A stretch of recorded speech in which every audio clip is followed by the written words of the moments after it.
Extrair arquivos internos, roubar credenciais, acessar painéis administrativos, burlar firewalls, comprometer completamente uma infraestrutura em cloud. Tudo isso explorando uma única vulnerabilidade, o SSRF. Muito prazer, eu sou Luiz Viana, especialista em segurança ofensiva, e neste vídeo vamos dissecar a vulnerabilidade Server-Side Request Forgery. Você vai entender na prática qual que é o impacto real da exploração dessa falha e também como identificar ela nos seus pentests ou bug bounty. Inclusive, muita gente acaba deixando o SSRF passar batido. Então, reportando essa falha, você com certeza aumenta suas chances de reportar um bug válido e ganhar uma boa grana no bug bounty, já que em muitos casos o impacto é alto ou crítico. Eu já vi empresas pagarem $25 mil por um único reporte de SSRF. Nada mal, né? Então vamos lá, que até o final desse vídeo você vai estar dominando esse ataque. Bom, o que é o SSRF? Traduzindo para português, significa falsificação de requisição do lado do servidor. É basicamente quando a aplicação web permite que a gente controle uma requisição que o servidor dessa aplicação vai fazer. Ou seja, a gente consegue enganar o servidor para que ele próprio faça uma requisição para onde a gente quiser. E qual é o impacto disso na prática? Olha só, imagine que a aplicação vulnerável está hospedada dentro da rede corporativa de uma empresa, ou então numa instância em nuvem com acesso a outros serviços internos. Ao explorar um SSRF nesse contexto, a gente conseguiria interagir com recursos dessa rede através do servidor. Por exemplo, via um SSRF, você consegue fazer uma requisição para o localhost ou para algum IP interno, e dependendo do cenário da aplicação, a gente até recebe de volta o resultado dessa requisição. Com isso, a gente tem acesso a informações sensíveis, credenciais, a gente pode acessar painéis administrativos, já que normalmente muitos sistemas críticos de controle ficam isolados na rede interna justamente por segurança. Um usuário externo não deveria nem saber que eles existem, mas com SSRF a gente consegue quebrar essa barreira. Por exemplo, a gente pode utilizar um SSRF para fazer um port scan dentro da rede, simplesmente direcionando requisições para diferentes portas e IPs internos. Por exemplo, se a gente passar como endereço o localhost na porta 22, 21, 3306 e por aí vai, dependendo da resposta, o tempo da resposta, a gente consegue descobrir quais portas estão abertas e quais serviços estão rodando nessas portas. É como se você estivesse dentro da rede, usando a perspectiva do próprio servidor. Outro ponto também é que o ataque não se restringe a HTTP. Se a aplicação não filtrar corretamente o esquema da URL, a gente consegue, por exemplo, utilizar o file no lugar do HTTP e forçar uma leitura direta de algum arquivo local, por exemplo, para ler o etc PSWD. E um outro detalhe importante é que os firewalls, os sistemas de controle de acesso,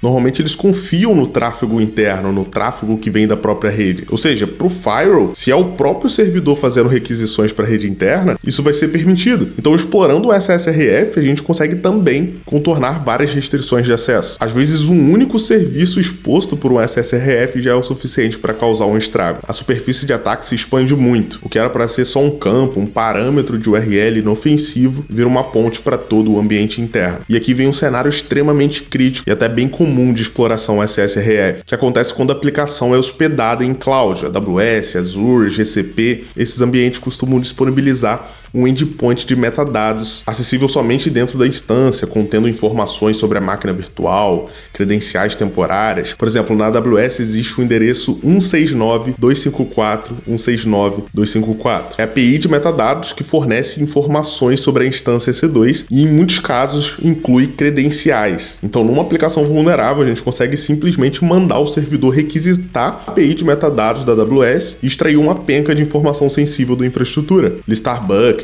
bancos de dados, tokens, chaves de acesso. Dá para comprometer a cloud inteira de uma empresa a partir de uma vulnerabilidade dessa. Mas enfim, agora que você já entendeu o que é o SSRF e o tamanho do problema que ele pode causar, vamos falar de como encontrar e como explorar essa vulnerabilidade na prática. E a primeira coisa é saber onde procurar o SSRF. Então você tem que ficar esperto em qualquer funcionalidade que permita a entrada de URL, endereço fornecido pelo usuário. Por exemplo, parâmetros de redirecionamento, formulário de upload de imagem via URL, funcionalidades de webhook, de importar dados a partir de alguma URL, pré-visualização de links, de documentos, funcionalidades de exportação de PDF que pegue algum conteúdo de alguma URL, enfim, qualquer manipulação com uma entrada sua que possa fazer o servidor enviar alguma requisição pode gerar uma vulnerabilidade de SSRF. Enfim, vamos lá, vamos ver na prática a exploração de uma vulnerabilidade dessa. Só que antes disso eu tenho uma dica para você. Se você quer dominar de verdade essas vulnerabilidades, várias outras, se tornar um profissional completo e certificado em segurança ofensiva,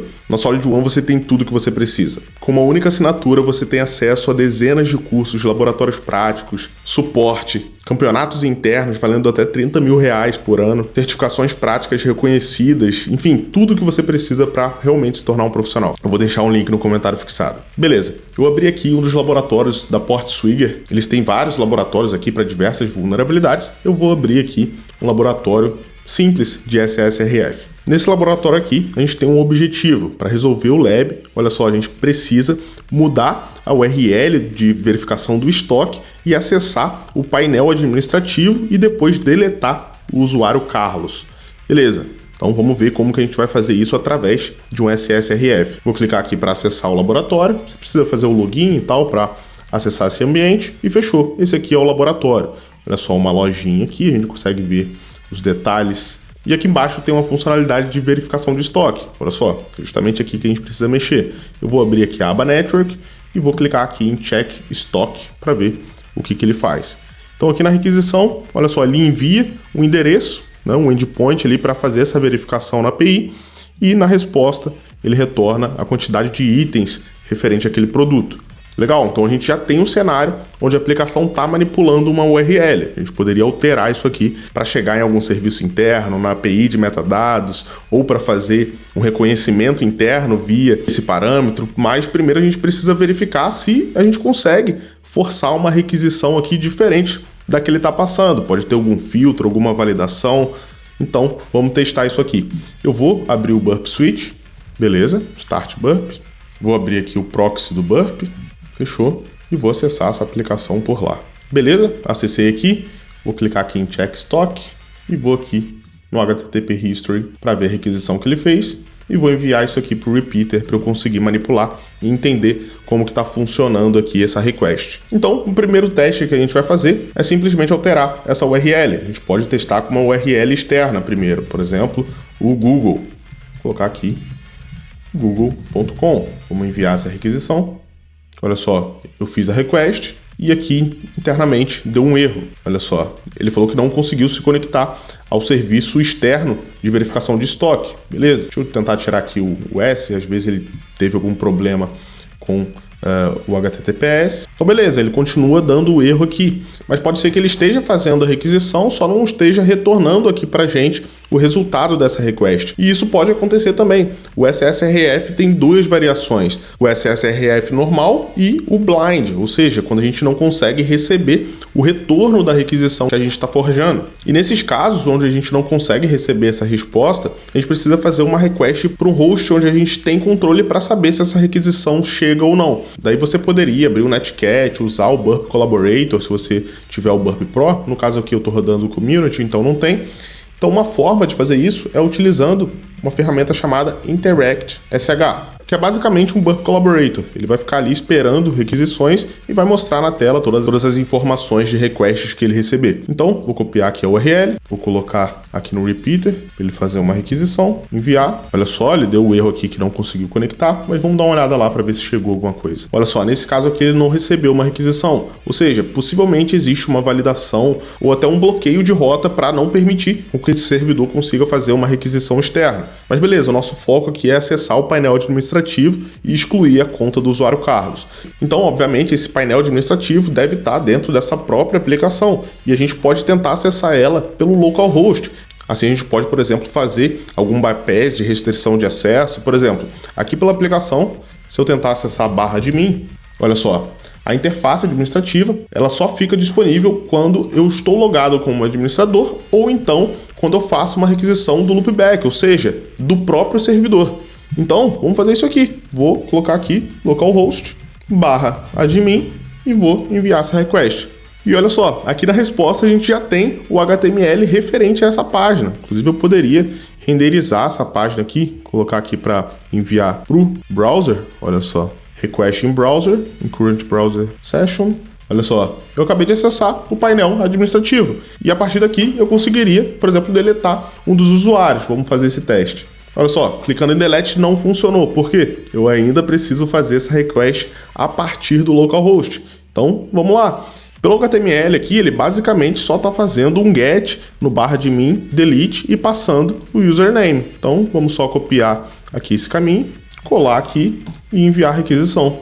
E olha só, acabamos de deletar o usuário Carlos e recebemos aqui a mensagem dizendo que a gente acabou de resolver o desafio. Olha só, uma vulnerabilidade que muita gente poderia deixar passar, mas esse cenário extremamente simples aqui acontece em várias aplicações. É óbvio que em vários casos vão ter restrições, por exemplo, você não vai conseguir fazer uma request diretamente ali para o localhost ou para o 127.0.0.1 ou para algum IP interno. Mesmo assim, existem várias formas de fazer o bypass dessas proteções. Existem técnicas de utilizar um formato alternativo de IP, passando em hexadecimal, por exemplo, ou decimal, utilizar encurtadores de URL, ou então até aproveitar de uma vulnerabilidade de Open Redirect da própria aplicação para fazer um bypass de um filtro, utilizar caracteres especiais para manipular a lógica da URL, arroba, interrogação para abrir um parâmetro, hashtag para abrir um hash parameter. Enfim, são vários cenários, mas tudo vai depender de cada caso. É claro também que nas vulnerabilidades de SSRF blind, tudo fica muito mais difícil e normalmente o impacto não é tão alto, mas mesmo assim, mesmo num blind,